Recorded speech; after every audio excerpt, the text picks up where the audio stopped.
Hello again, people. Welcome back. We're back in the shed. Nothing's really changed. I have ever so slightly trimmed the seat frame, surround, fairing, I don't know what the hell you call that. This thing. Trimmed that and put a couple of tacks, extra tacks there, just to hold it in place. So it's now a reasonably close shape to where it needs to be. What I need to do now is snip her off there and fold that over, and then we can make the end piece that goes down and under. But what I'm concerned about is how sort of flippity floppity that is, how weak it is. So using the old tried and tested cardboard method, I made a little support. So instead of welding all these little slits up, we'll weld this on there at the same time as welding up the slits. And then hopefully, nice and strong. And then you can beat on that a little bit without massively distorting the seat frame. I suppose if you are going to do this, the best advice I can give you is just take your time. You know, metal likes to warp, really likes to warp, especially with MIG welding. So what I tend to do is do like little tack, little tack, little tack, little tack, and then just sort of take your time. You don't want to overheat the steel. You overheat the steel, it will hugely warp on you, and then you're in a world of hurt. So a little like tackaroony, tackaroony, tackaroony, and sort of go from there. The other thing is when you finish doing all your little tackaroonies, be real careful with the grinder, because you can warp steel just by grinding it. If you get it really hot grinding it, it'll warp on you. Okay, so that's sort of what the first pass looks like. You can see the sort of size of a gap I've left. I did clamp the steel as I went round to try and keep it as close to the metal you're welding it to as you can. I wouldn't really want to go any closer than that together. In a perfect world, you want to do a little bit of this and maybe another job in between to allow it to cool. Obviously you can use an airline blower to keep the welds cool. Right, so that top plate is now welded on there. Just had to keep going in between the welds over and over and over and over until you filled it all with weld, then grind it back, and it's pretty solid now, to be fair. It's pretty good.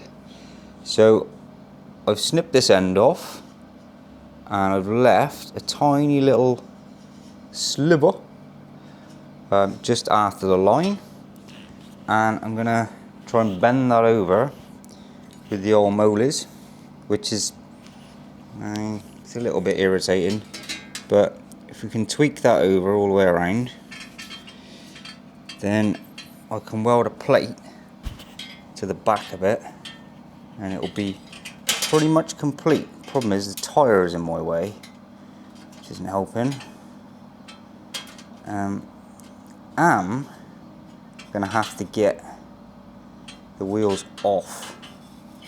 I didn't really want to do that, to be honest, at the moment, because I wanted to sort of build the whole bike, then take it apart and clean stuff up and paint it and whatever. Like the swing arm's got to come out because there's a rust hole in it, so I've got to weld that up. But me mud guards have turned up, so I'll show you them in a minute. But the mud guard doesn't quite fit this tyre. Really close, not quite. So I've ordered an ever so slightly skinnier tyre. So you need to get the tyres fitted, but it's not as simple as just fitting the tyres. Can't fit the tyres to these scummy looking wheels.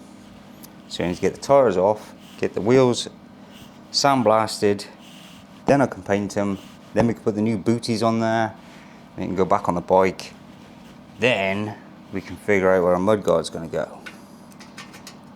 And then we'll be pretty close to the old strip down. Might think I'm being stupid here, just remove this.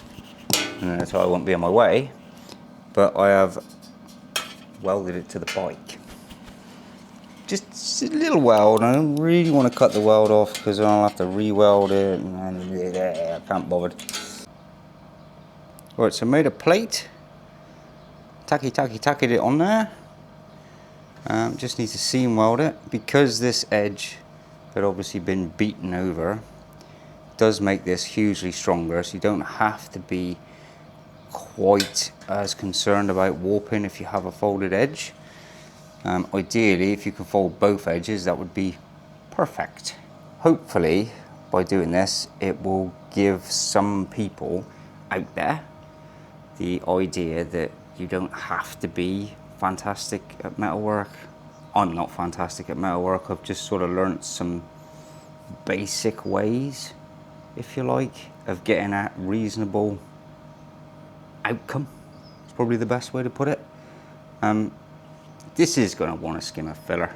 I mean, if you were building, say, an apocalyptic bike, this would be brilliant. This would be ideal, because you don't have to worry too much about it being perfectly straight. So hopefully, some people will get out in their sheds now and build some stuff. That'd be great. If you're anything like me, you'll have to build a shed first. But so the back end is all welded up. That's all done. And the mud guards are on the bike. So are you ready for the big reveal? They're not properly on the bike, but I'll give you an idea. There she is. I got the mud guards from Renovation Spares. A fella in Redditch called Simon. Super nice bloke. If you're looking for mud guards, he is your man. He went above and beyond to sort me out with some mud guards. That is about the widest mud guard he can do though, and that is nearly 6.25. So the tyre, as you can see, is slightly too wide. So I've ordered a slightly narrower tyre. Because this is a soft tail, my plan is to take some rod from the swing arm up to the mud guard, and then when I've got the swing arm out, I'll put some nuts, weld some nuts in the top of the swing arm so we can have a bracket on there, and that will be a sliding bracket because obviously you've got chain adjustment, and these little arms, they will be adjustable as well. Hopefully that will work. But until I've got that tyre fitted, I can't do that really. That's the back end. That came out quite nicely, I think. I need to get this sorted out before I can properly fix this down, because, I mean, with me sitting on it, it's gonna move. I honestly can't see all 12.5 stone of me, pure muscle by the way, is going to move that swing arm very much, but I don't know, maybe it will. We'll have to check that out first. So let's get the wheels off her. Right then, we'll rip the wheels off. You may have noticed I put a little bit of filler in the tank. I was sort of forced to do that because it's been so incredibly humid recently that it is starting to rust.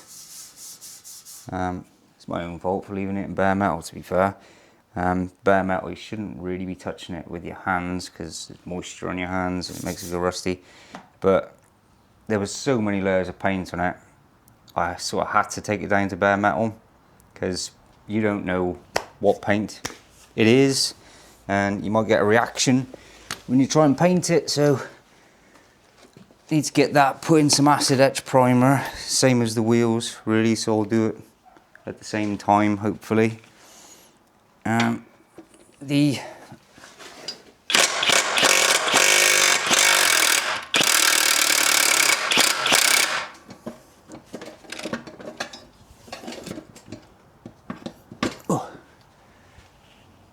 issue with the whole exhaust system, and when I did the crossover pipe, I've now found the crossover pipe is kind of in my way for jacking it up, so it's a little bit teeter-tottery, but We'll get through it. Be all right.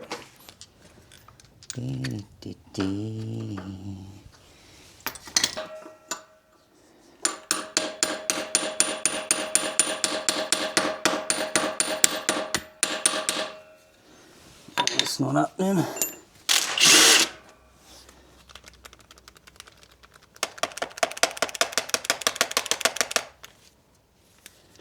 Stuck. By the way, this, I'm not even going to attempt to pronounce that.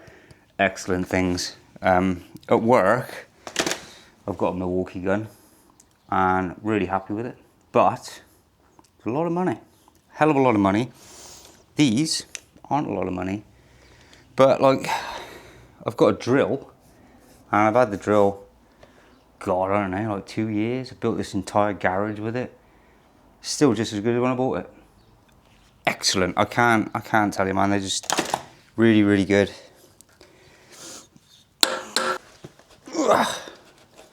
Come on, baby. Come out.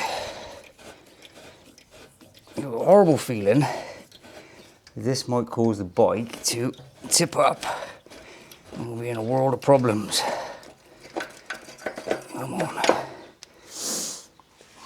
There we go. Right.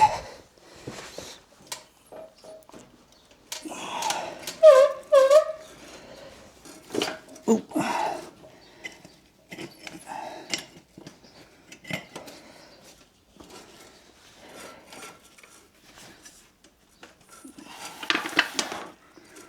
There's one spacer. I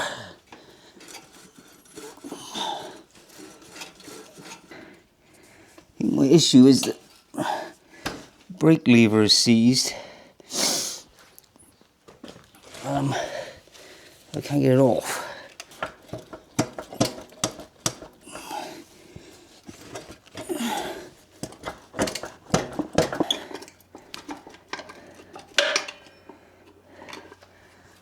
Man, that is really, really seized on there. Come on. Oh, bloody screwdriver stuck. Get out.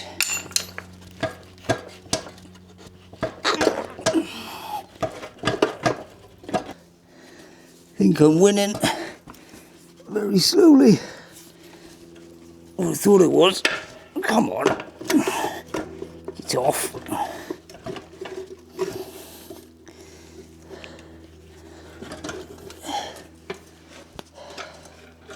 Right. We're there.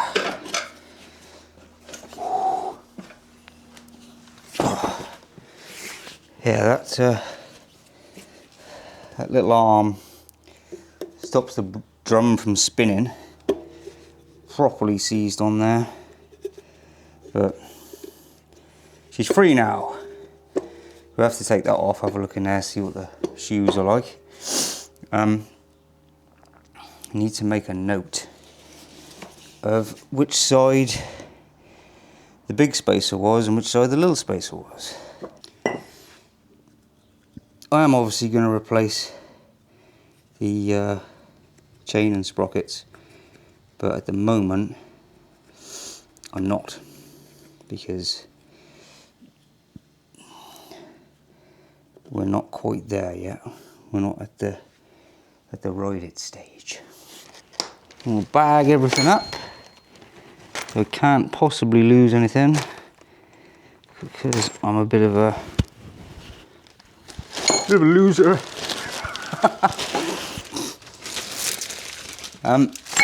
On the subject of the tank as well, I still don't have any fibre washers. I don't know why I have so many issues with deliveries. It drives me insane, it really does. It was mud guards. I ordered them off Simon. He made them, I mean, they're handmade. He made them and they turned up at my house 3 days later. And yet stuff like this, like washers and the carb kits, weeks and weeks and weeks and weeks on it. I mean, like, I ordered handlebars for this bike at the same time as I ordered the carb kits. They're still not here. I still haven't seen them. They're in transit somewhere. How can it possibly take that long?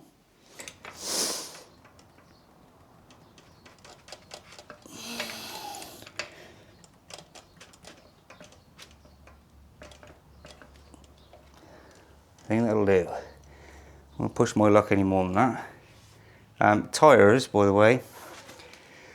Obviously, I like to save a bit of money wherever I can. But on tyres, no. I bought Bridgestones. I think if you buy budget tyres on a motorbike, you're a fool. I mean, the last thing I want to do is lose like an inch off my kneecap. So, good tyres.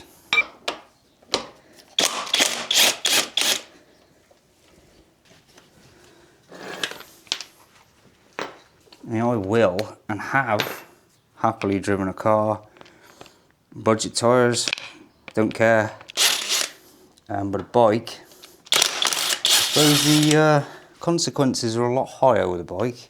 Can't really fall off a car, can quite happily fall off a bike. Well, not happily, it's not a happy event, just being lazy. Come on, baby. I'm trying to fix you. There's no need to be horrible.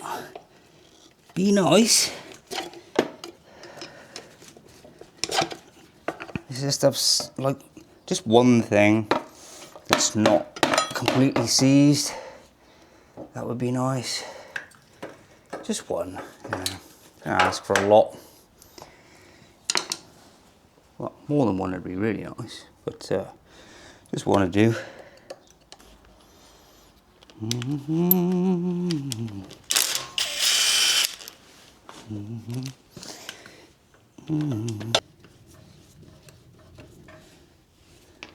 So once these wheels are done, ooh, and the tyres on them and mudguards done, mudguards are done. I suppose the only thing left then, before sort of paint, is I need to make some side covers.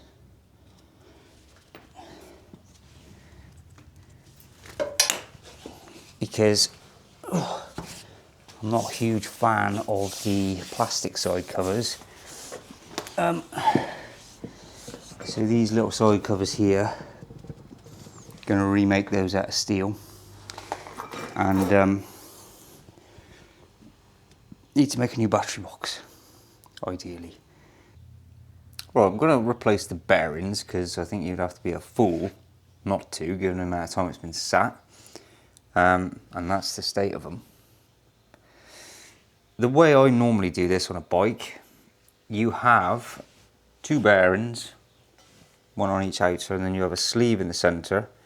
Because of that sleeve, makes it really difficult to get a good grab on the bearing. So what I normally do, take a long bolt, or in this case threaded bar with a nut, grind the nut down so you can put it through the axle hole, and you can grab hold of just the edge of the bearing, give it a good whack in, punches the bearing out. I bought one of these because I'm not supposed to be whacking stuff because I have no cartilage in my thumbs, and it turns out I had to use the old whack it method anyway, because this is junk. It does not grab hold of the bearing, it just doesn't grab it enough, it just pulls itself back out. So luckily it wasn't very expensive, but it might come in handy for something else, you never know. Paperweight or something like that. So yeah, I'll carry on dismantling these. I will get them round to my brother's house because he has a massive sandblasting cabinet. Get them blasted, get them painted. So I think that's about it. As always, if you give that button a little poke, make me immensely happy. Doesn't cost anything. And thank you so much for watching. I'll see you very soon.